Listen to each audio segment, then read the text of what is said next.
Chapter 4. Mother Hears of Murder.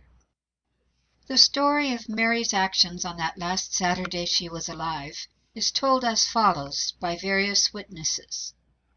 Memorial Day dawned cloudy and dim. It was a holiday, the first that the little factory girl, who worked so hard from morning till night, had had in many weeks. She planned to go to town right after dinner, get her $1.20 pay at the factory, and spend the rest of the day watching the Confederate Veterans Parade down Peachtree Street. Shortly before noon, she hurriedly ate her simple dinner of cabbage and biscuit, and left the home which she was never destined to see again. She boarded a streetcar for the city about noon.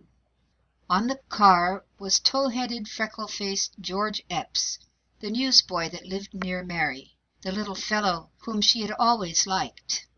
They sat together on the car, and before they parted, Mary had promised to meet her little friend at 1 o'clock, and with him watch the boys in gray march. At Marietta and Forsyth Streets, but little over a block from the factory, Mary alighted from the car, according to George Epps, and walked down Forsyth Street, saying that she was going to the factory.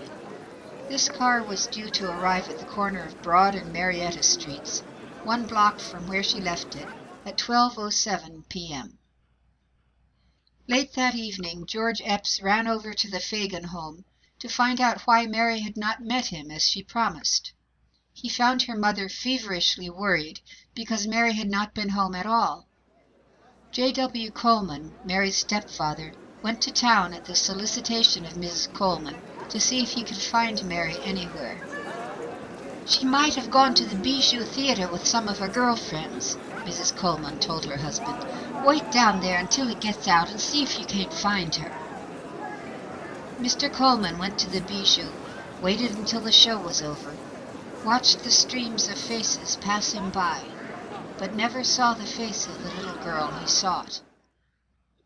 He returned to the home, 146 Lindsay Street, and consoled the grieving mother with the thought that Mary might have gone to Marietta to visit her grandmother. She was always starting to do that, Mr. Coleman told her, and probably she just decided to go after she drew her pay Saturday.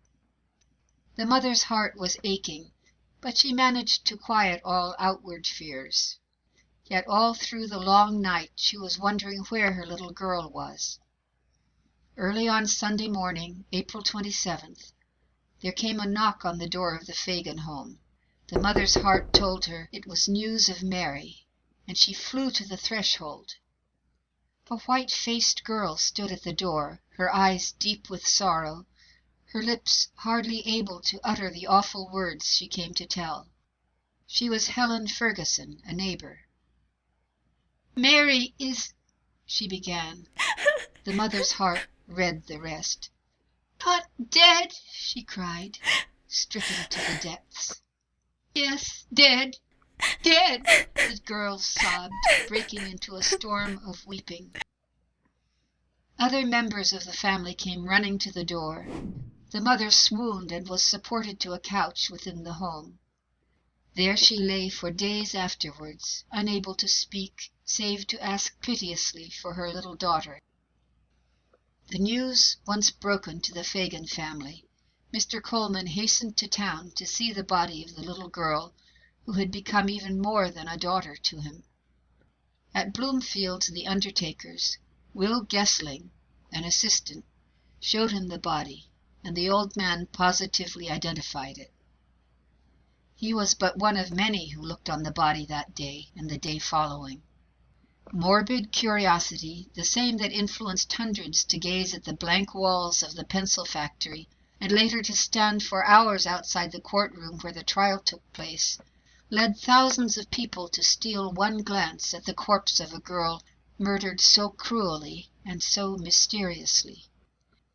The largest crowds looked on the body of Mary Phagan that have ever seen a dead body in the history of the city of Atlanta.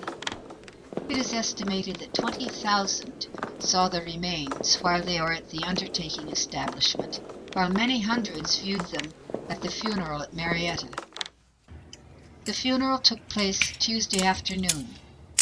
Before that, however, Physicians made an examination of Mary Phagan's body, although the result of their probe was kept a profound secret until the trial. On Tuesday afternoon, April 29th, the body of the little girl was laid to rest in the old family cemetery at Marietta, Georgia, 20 miles from Atlanta, while members of the family and scores of friends stood by, weeping bitterly. On May 7th, the body was exhumed at the order of the state solicitor, and a minute examination was made of the stomach and other vital organs by Dr. H.F. Harris of the State Board of Health. What he found out was known only to himself and the state solicitor, until he testified on the witness stand at the trial nearly 3 months later.